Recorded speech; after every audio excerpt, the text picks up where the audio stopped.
یہ بہت بڑا ایشو ہے بھارت میں کہ اس پریشر میں کچھ بچوں نے کچھ اسٹوڈنٹس نے خودکشی بھی کی اور it's irreparable loss for the families. لیکن ان چیزوں پہ بات کرنا اس لیے ضروری ہے کیونکہ ابھی بھارت میں ایک بڑا ایشو بن چکا ہے اور مظاہرین گزشتہ ماہ سے وزیر تعلیم دھرمیندر پردھان کے استعفے کا مطالبہ کر رہے ہیں. ان کا موقف ہے کہ بار بار امتحانی پرچوں کے لیک ہونے سے تعلیمی نظام کی ساکھ بری طرح متاثر ہوئی ہے.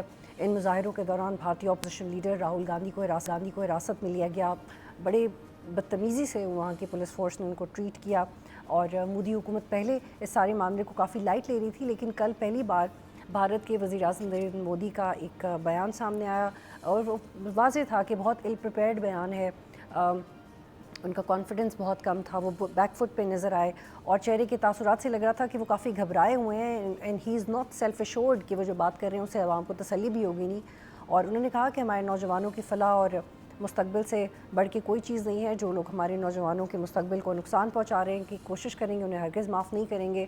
لیکن مودی کے اس بیان کے بعد بھی طلبہ احتجاج کر رہے ہیں اور حکومت پہ زور دیا جا رہا ہے کہ جب وزیر تعلیم کا استعفیٰ نہیں آئے گا, جب تک اور تعلیمی اصلاحات نہیں ہوں گی, وہ اس احتجاج کو جاری رکھیں گے. عالمی تنظیمیں بھی اس حوالے سے رد عمل دے رہی ہیں. ایمنسٹی انٹرنیشنل نے کاکروچ جنتا مظاہرین پہ لاٹھی چارج کیا, آنسو گیس کے استعمال پہ تشویش کا اظہار کیا اور انڈیا میں پرامن احتجاج کی آواز کو دبایا جا رہا ہے اور مظاہرین کے خلاف نامناسب طور پہ طاقت کا استعمال کیا جا رہا ہے. بڑے روایتی جملے ہیں, روایتی الفاظ میں اکثر شیئر کر رہی ہوں کیونکہ اس سے پہلے بھارت میں مسلمانوں کے ساتھ جو مظالم ہوتے رہے ہیں وہ بھی کبھی میڈیا میں اس طرح سے رپورٹ نہیں ہوئے. لیکن یہ تعلیم کو بنیاد بنا کے جو مظاہرے مودی گورنمنٹ کے خلاف ہو رہے ہیں وہ بہت سالڈ ہیں اور جو لوگ سمجھتے ہیں وہ یہ سمجھتے ہیں کہ شاید مودی کو ٹیکنیکلی اب دفتر میں رکنا ہی نہیں چاہیے, نہ صرف ان کے منسٹر بلکہ ان کو خود بھی جانا چاہیے کیونکہ he so reluctant to fire his few ministers. اور اس میں کوئی شک نہیں ہے کہ مودی جب سے حکومت میں ہے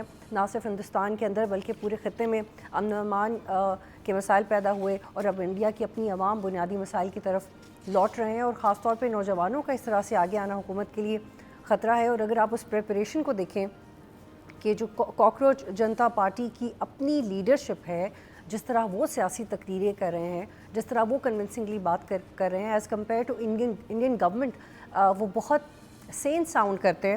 اور پچھلے سال مئی میں, اس سال مئی میں انفیکٹ جب بھارت کے سپریم کورٹ کی چیف جسٹس نے کہا تھا they are youngsters like cockroaches, اس کے بعد سے یہ پارٹی بنی, اسٹیبلش ہوئی اور اب ہم دیکھ رہے ہیں کہ وہ کیسے چیلنج کر رہی ہے مودی گورنمنٹ کو.